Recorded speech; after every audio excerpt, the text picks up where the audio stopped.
bill. Thank you, Mr. Speaker. The gentleman from Prince George's County. Thank you, Mr. Speaker. I rise in proud support of the legislation before us today.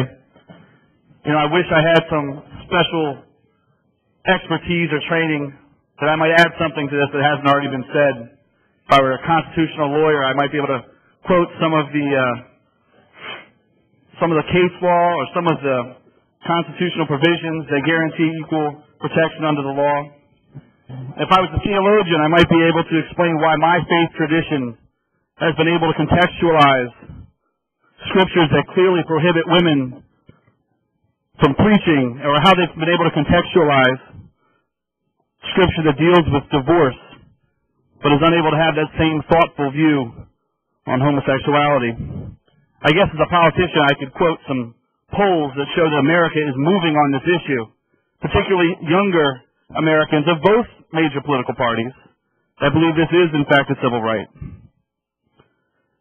But today I'm speaking just as a Marylander who happens to live next to a gay neighbor, who served on a committee with my gay friend,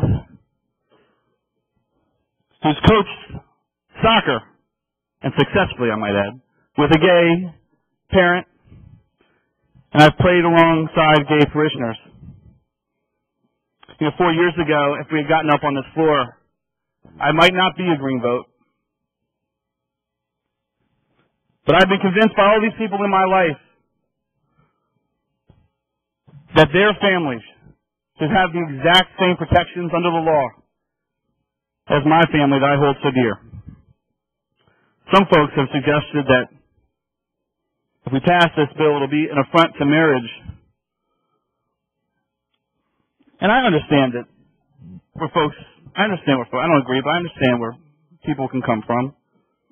In a country where 40% of the children are born to unmarried women, a number that's doubled since 1980, I think we should all have a conversation about loving, committed relationships. We talked the other day about, there was an amendment that talked about adoption that would have made it harder for same-sex couples to adopt. In fairness, that's what it would have done.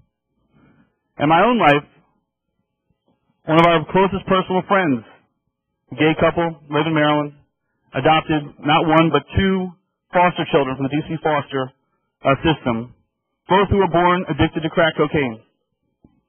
And these children, now both of whom are in college. That is a loving family.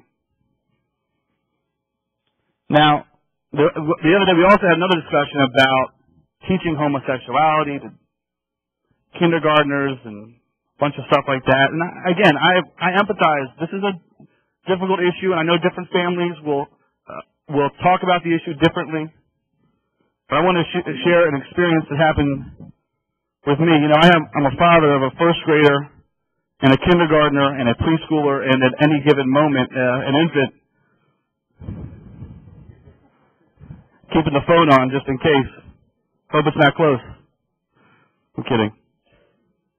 And about a year ago, my daughter came to me and said, we're eating breakfast, and we were talking about important things like who would win in a fight, Incredible Hulk or Spider-Man, important stuff that 5- and 6-year-olds talk about. And my daughter asked me, Daddy, why does Emily have two mommies? And I pretended like I didn't hear her. Buy myself a little time. But that didn't work, and I should have known it. Daddy, why does Emily have two mommies? I looked at my wife and gave her the look like, you better handle this one. And her answer, I think, was the most appropriate one I could have ever come up with. And it was because they love each other. And ladies and gentlemen, I believe this issue is that simple. And why I'm very proud to be supporting this bill. And there's been some discussion. We shouldn't be surprised that in a house full of politicians we talk about what it might mean in our next election. And I come from a district that's got some big churches in it too.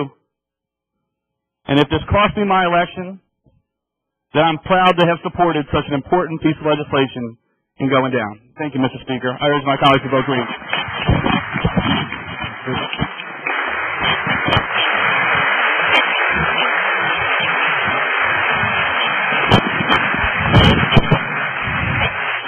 Gentlemen.